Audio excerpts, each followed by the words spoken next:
হরে কৃষ্ণ, রাধে রাধে। ননীগোপাল সোনা লীলা কথা চ্যানেলে সবাইকে স্বাগত জানাই। সকল সাধুগুরু বৈষ্ণব চরণে আমার শতকোটি প্রণাম জানিয়ে আমি কৃষ্ণা দত্ত। আজকের ভিডিওতে আমরা জানব জন্মাষ্টমীর ব্রত কবে পালন করতে হবে এবং কিভাবে পালন করতে হবে। এই বছর 2025 খ্রিস্টাব্দে 16ই আগস্ট শনিবার জন্মাষ্টমী মহা মহোৎসব ব্রত পালন করতে হবে। 2025 সালে জন্মাষ্টমী পরমেশ্বর ভগবান শ্রীকৃষ্ণের 5251তম জন্মাষ্টমী।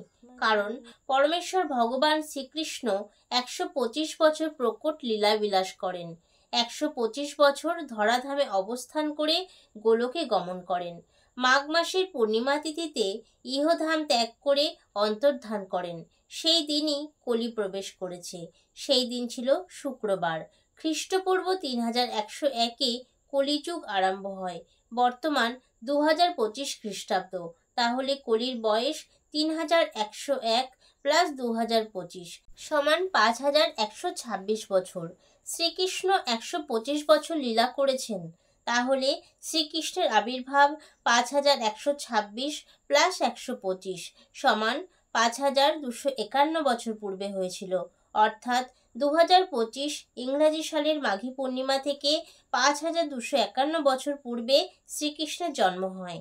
শাস্ত্রে আছে, কেউ যদি শ্রীকৃষ্ণের এই জন্মাষ্টমীর উপবাস পালন করে তাহলে তাকে আর এই জড়জগতে জন্ম মৃত্যু জরা ব্যাধি ভোগ করতে হয় না এবং পুনর্জন্মও গ্রহণ করতে হয় না। তাই সকলে ভগবান শ্রীকৃষ্ণের 5251তম জন্মাষ্টমী পালন করে মানব জীবনকে পুণ্যময় করে তুলুন। ভগবান শ্রীকৃষ্ণ কেন এই জন্মলীলা করে থাকেন?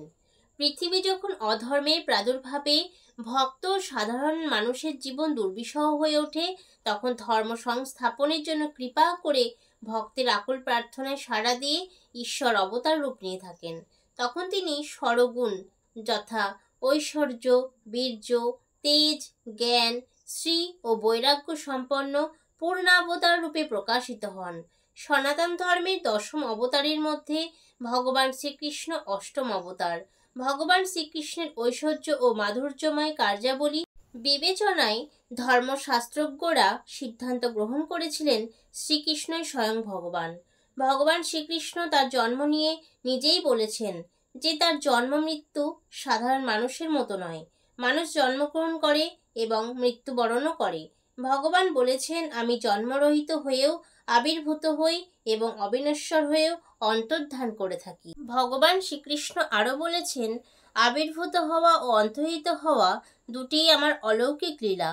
ভগবান শ্রীকৃষ্ণের অন্য সব লীলার মতো তার জন্মলীলাতেও সুগভীর অধ্যাত্ম তত্ত্ব রয়েছে।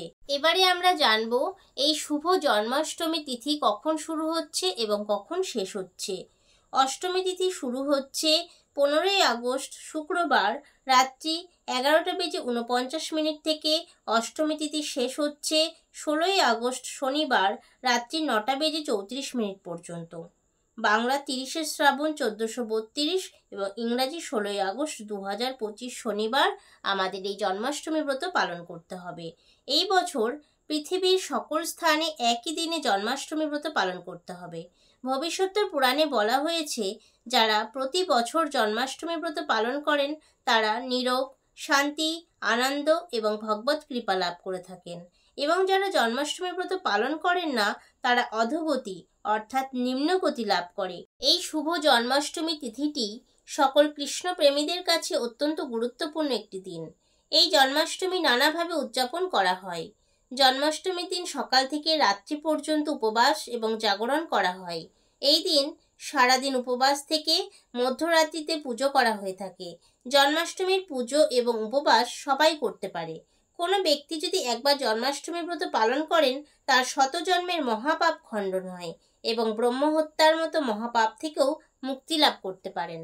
এই শুভ দিনে নিয়ম মেনে ভগবান শ্রীকৃষ্ণের শিশুরূপ গোপালের পুজো করা হয়ে থাকে।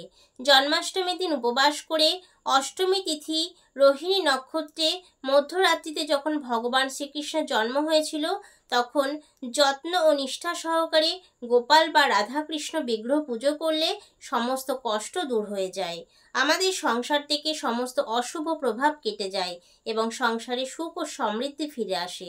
তাই ভগবানের পুজোর জন্য বেশ কিছু উপকরণ বাধ্যতামূলক, যেগুলো ছাড়া ভগবান শ্রীকৃষ্ণের পুজো অসম্পন্ন বলে মনে করা হয়। যাদের বাড়িতে গোপাল বা রাধাকৃষ্ণের বিগ্রহ নেই, আপনারা ভগবান শ্রীকৃষ্ণের চিত্রপটে পুজো করতে পারেন। প্রথমে ভগবান শ্রীকৃষ্ণকে বসানোর জন্য আসন পেতে ফুল দিয়ে সাজিয়ে সুন্দর করে সিংহাসন তৈরি করে নেবেন। ভগবানের অধিক প্রিয় ময়ূরের পালক অবশ্যই রাখতে হবে। এছাড়াও পুজোর উপকরণে রাখতে হবে গোপীচন্দন, কুমকুম, তুলসীপত্র, সুগন্ধি ফুল, ফুলের মালা, দূর্বা, পঞ্চামৃত, প্রদীপ, ধূপ, ধূনা, কর্পূর।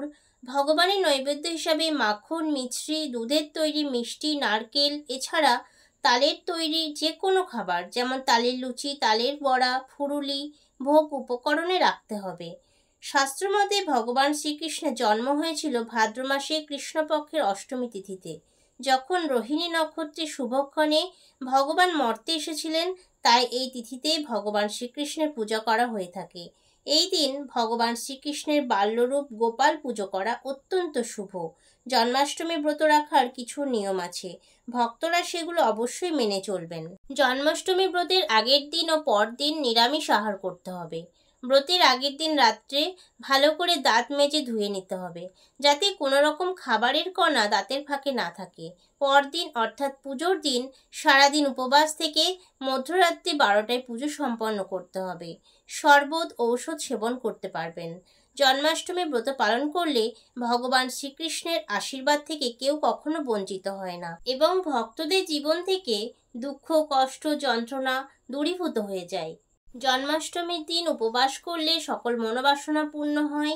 এই জন্মাষ্টমীর দিন নিয়ম মেনে যশোদানন্দনের পুজো করলে সুখ ও সমৃদ্ধি আশীর্বাদ পাওয়া যায়। সকলকে জানাই শুভ জন্মাষ্টমীর অনেক অনেক শুভেচ্ছা।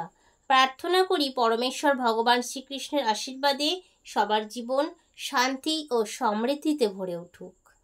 প্রিয় দর্শক বন্ধুরা, আজকের ভিডিওতে আমরা জানতে পারলাম জন্মাষ্টমী ব্রত আমরা কিভাবে পালন করব এবং কখন পালন করব।